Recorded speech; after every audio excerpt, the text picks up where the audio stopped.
Hello, mathematicians. Today we're going to be learning about algebraic equations, more specifically about using substitution to determine if a given value satisfies a multi-step equation. To get us started, we're going to see if x equals 5 is a solution to 5x plus 8 divided by 2 minus 3 is equal to 21. The first thing we want to do here is substitute our x for 5. So we want to see if 5 times 5 plus 8 divided by 2 minus 3 is equal to 21. And in order to do so, we're going to have to simplify the left side of our equation by using order of operations. The first thing we want to look for is parentheses. And in this case, we do have a set of parentheses, but the only thing inside of them is 5, and that's fully simplified, so we're going to leave it as is. Next, we have exponents, and in this case, we don't have any exponents to work with. Then we have multiplication and division. For multiplication and division, we're going to do whatever comes first from left to right if we have them both. And in this case, we have both multiplication and division. Multiplication does come first, so we're going to go ahead and multiply 5 times 5. 5 times 5 is equal to 25. And then we're going to focus on division. We have 8 divided by 2, and 8 divided by 2 is equal to 4. Next, we're going to do addition and subtraction. And like multiplication and division, we're going to do whatever comes first from left to right. And in this case, we have addition first, so we're going to add 25 plus 4, and that equals 29. And then we're going to subtract 3, which equals 26. And 26 is not equal to 21, which means that 5 is not a solution to this equation. Here we have is a equals 6, a solution to a squared minus 24 divided by 4 times, in parentheses, 10 minus 8, close parentheses, equal to 24.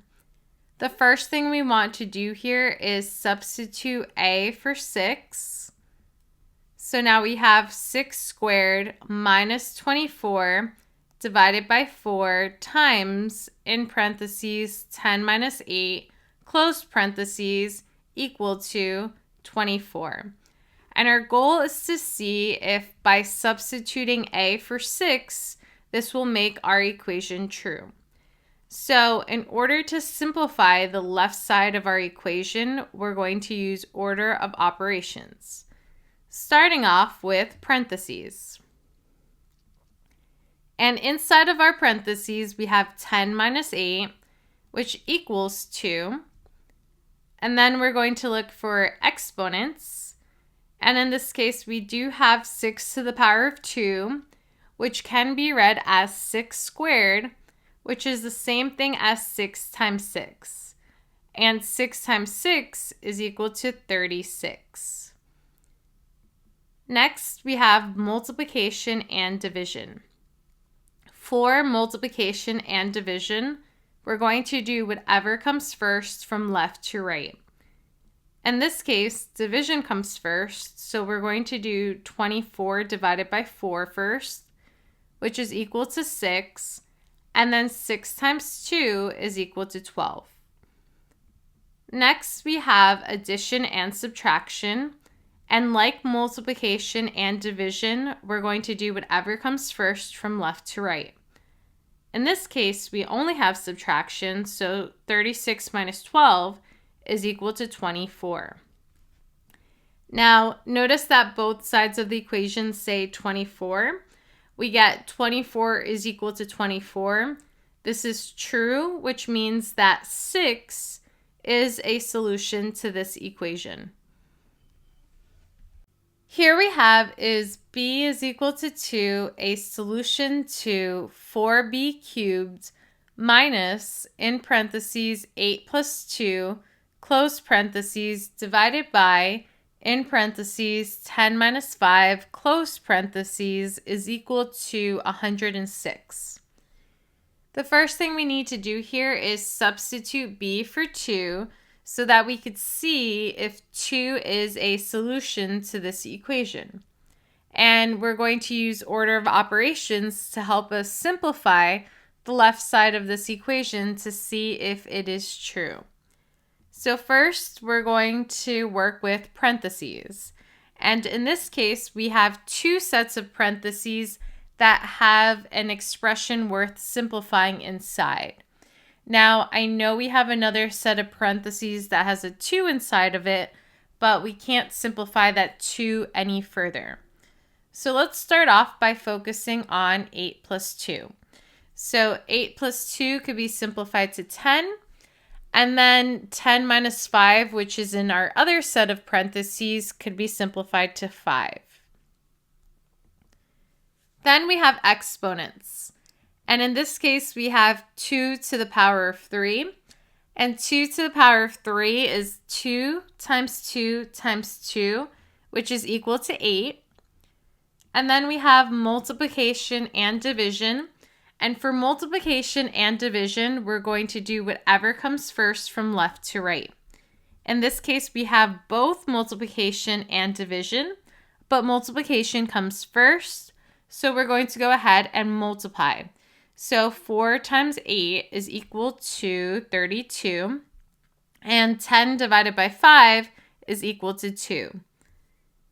Then we're going to work with addition and subtraction. But in this case, we only have subtraction, and 32 minus 2 is equal to 30. Now, 30 is not equal to 106, meaning that 2 is not a solution to this equation.